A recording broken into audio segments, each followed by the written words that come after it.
Pourquoi est-ce que j'insiste et je persiste sur l'affaire Liep Limal? J'ai vu que quelques personnes dans les commentaires se posent la question de savoir, mais pourquoi est-ce que tu insistes autant sur cette affaire, Philippe? On a compris ce que tu avais à dire comme message. Passe à autre chose. Je vais vous raconter une petite histoire qui m'est arrivée il y a de cela une dizaine d'années. Je suis tombé sur un monsieur qui s'est présenté comme quelqu'un qui vendait des terrains. Il venait des États-Unis, de la diaspora américaine. Son petit nom, c'est Daddy. Je donne son petit nom parce que s'il est vivant, je pense que cette vidéo va lui parvenir. Et vous allez mieux comprendre mon rapport avec les arnaqueurs aujourd'hui.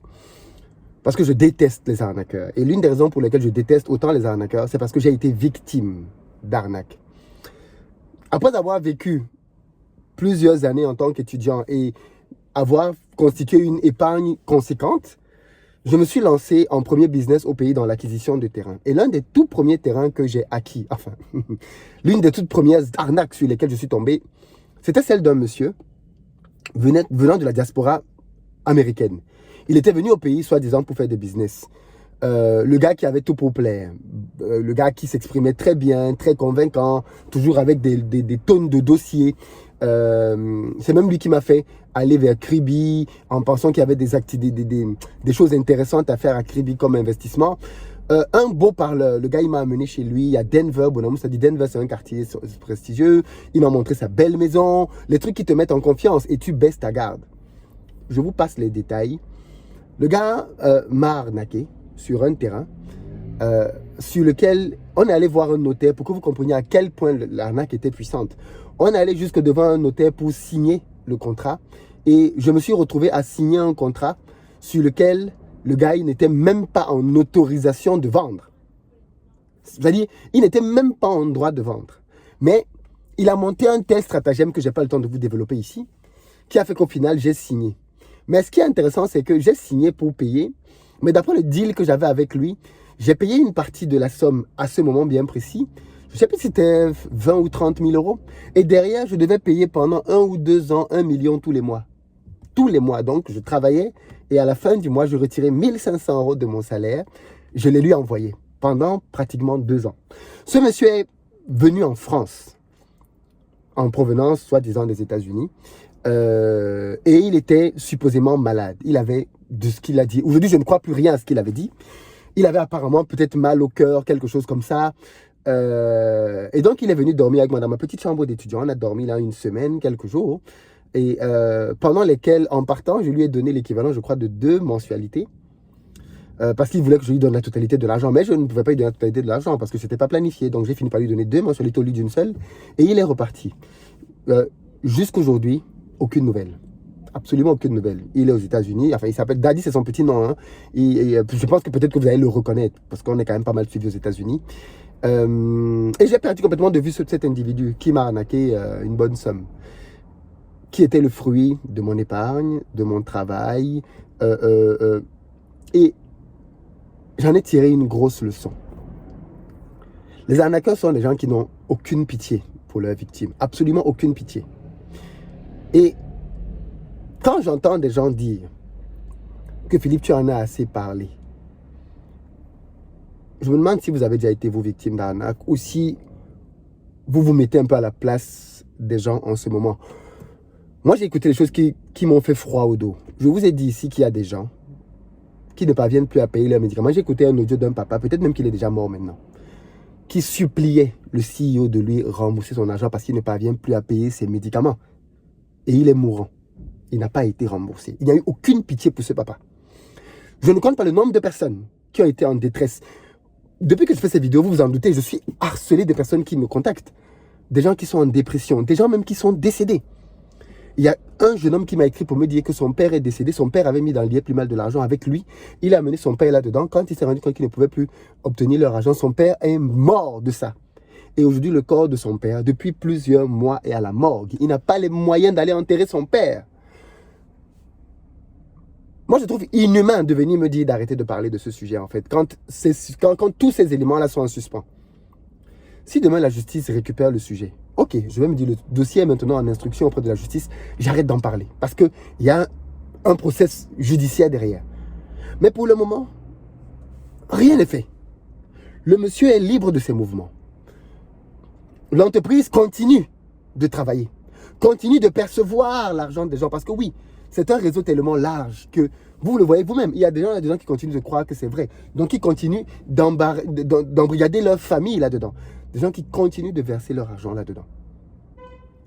Aux dernières nouvelles, je ne sais pas si vous l'avez lu, mais Binance Africa, eux-mêmes, Binance, dont lui-même il parle souvent comme une référence dans la crypto-monnaie, Binance Africa a fait un communiqué tout à l'heure dans lequel Binance disait que l'IEP-Limal, c'est une arnaque. Et Binance, c'est quand même une sommité dans le monde des bitcoins. Ils ont dit que c'est une arnaque. Si même Binance en arrive à dire que c'est une arnaque, et Binance a consacré plusieurs posts là-dessus pour expliquer pourquoi c'est une arnaque. Pourquoi est-ce que je ne vais pas continuer d'en parler? Au nom de quoi? Vous avez l'impression que justice a été faite? Ou bien, vous voulez qu'on continue de perpétuer ce sentiment de quand quelque chose de mal arrive aux autres, on les laisse avec ça? Parce que ça, c'est le raisonnement que beaucoup de gens ont. Il y a des crises dans nos pays, et comme on n'est pas touché de près par ça, on s'en moque en fait. Oh, la vie continue. Mais le malheur frappe à toutes les portes. Aujourd'hui, c'est chez les voisins. Demain, ce sera chez toi. Après-demain, ce sera chez moi. Quand c'était chez lui, est-ce que tu as pleuré avec lui? Est-ce que tu t'es soucié de lui? Est-ce que tu as fait ce que tu pouvais faire?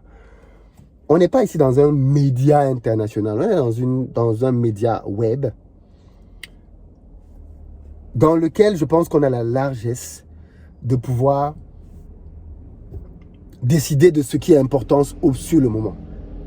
Je ne suis pas en train de dire ça pour dire que je ne parle que de ça. Si vous avez remarqué, j'essaie petit à petit de ramener d'autres contenus, les contenus classiques de la chaîne, pour pouvoir faire les deux en parallèle. Poster un contenu d'actualité sur cette thématique et poster un autre contenu qui concerne le business de manière générale. Parce que oui, je sais que beaucoup d'entre vous se sont abonnés à cette chaîne pour les techniques, stratégies business et je vous en remercie. Mais je vous prie aussi de comprendre que on ne peut pas laisser un niveau d'injustice perdurer parce que ce serait communiquer un très mauvais message. Moi, en réalité, ce n'est pas le CEO mon objectif. Honnêtement, le CEO, je pense que c'est un sujet qui va être clos dans les prochaines semaines. Au plus tard, si ce n'est demain ou après-demain. Mais j'aimerais bien qu'après avoir fait cette série, si quelqu'un avait encore dans sa tête l'intention d'arnaquer, qu'il en soit dissuadé. Si quelqu'un avait encore l'intention de voler, si quelqu'un avait encore l'intention de détourner, qu'il en soit dissuadé. Mais j'aimerais aussi qu'au terme de cette série, que les gens soient moins naïfs en ce qui concerne l'argent. Que les gens soient moins enclins à aller prendre leurs économies et à aller donner dans des projets stupides. Non pas qu'il ne faille pas investir, il faut investir son argent. Mais il faut que les gens apprennent aussi à distinguer le vrai du faux. On est sur une chaîne d'éducation et je pense que les lives et les émissions qu'on a fait jusqu'à présent n'ont pas consisté uniquement à dénoncer. Elles ont aussi contribué à éduquer. Parce que beaucoup de gens ont compris où était leur erreur et pourquoi est-ce qu'ils ne se retrouveraient plus jamais dans ce genre de piège. Et ça aussi, c'est important. Donc, j'aimerais juste dire dans cette vidéo que je parle de ce sujet parce que j'ai été à cette place hier ou avant-hier et je sais ce que ça fait d'avoir été victime de la malice de quelqu'un d'autre. J'ai été victime avec ce monsieur, ce n'est pas le seul. Plusieurs autres personnes m'ont arnaqué jusqu'à ce que j'apprenne et j'apprenne définitivement la leçon. Mais il faut aussi que l'on arrête de vivre dans le monde de l'impunité. Un monde dans lequel quelqu'un peut voler et marcher en route librement. Oh!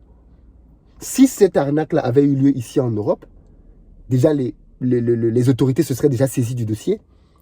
Mais les victimes auraient fait du sitting, auraient commencé des jeunes de la faim, des jeunes de quoi? On appelle ça jeunes de la faim, je crois. Je ne sais plus comment on appelle ça, mais bon, bref, ils auraient arrêté de manger pour forcer les autorités à agir.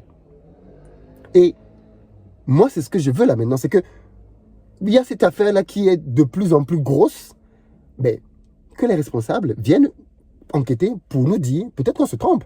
Et à ce moment-là, ok, on s'est tous trompés, on laisse tomber. Ou alors s'il y a quelque chose à creuser, que ce soit creusé.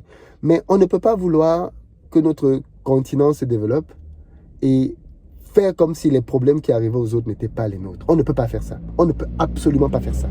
Moi, ce n'est pas ma vision des choses. Et ce n'est pas la vision. Sur cette chaîne, quand j'ai une bonne affaire, une bonne opportunité, je la partage pour que beaucoup de personnes en bénéficient. Mais quand quelqu'un d'autre tombe dans un piège, on doit aussi en parler pour que les gens en tirent des leçons. Mais s'il y a une justice à espérer, il faut essayer d'aller jusqu'au bout. Donc, tant que je considérerai qu'il y a des choses à dire sur ce sujet, j'en parlerai.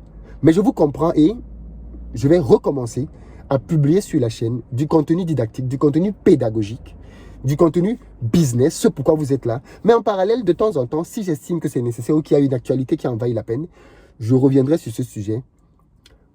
Parce qu'aujourd'hui, je pense que vous avez dû vous en rendre compte. Aujourd'hui, maintenant, les gens commencent à en parler. Mais c'est une arnaque qui date depuis le mois de juillet. Qui en parlait en juillet dernier? Personne. Absolument personne n'en parlait. Depuis qu'on a pris ce sujet à cœur, vous avez vu tout ce que ça a fait bouger sur Internet. Donc, je pense qu'Internet change. Depuis qu'on a commencé à en parler sur cette chaîne, je pense qu'on est les premiers à en avoir parlé avec autant d'intensité.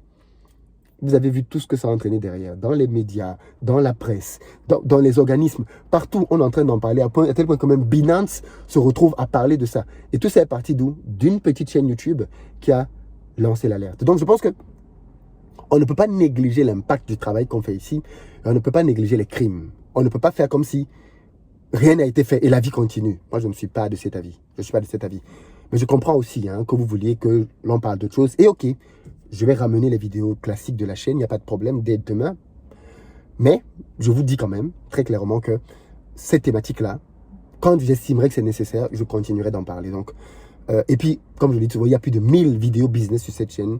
Vous n'avez certainement pas vu le tiers de ces vidéos. Donc, vous avez énormément de matière déjà à rattraper avant de vouloir même regarder de nouvelles vidéos. Donc, commencez déjà par regarder tout ce qui existe. Et je pense que vous y trouverez déjà énormément de solutions business pour vous.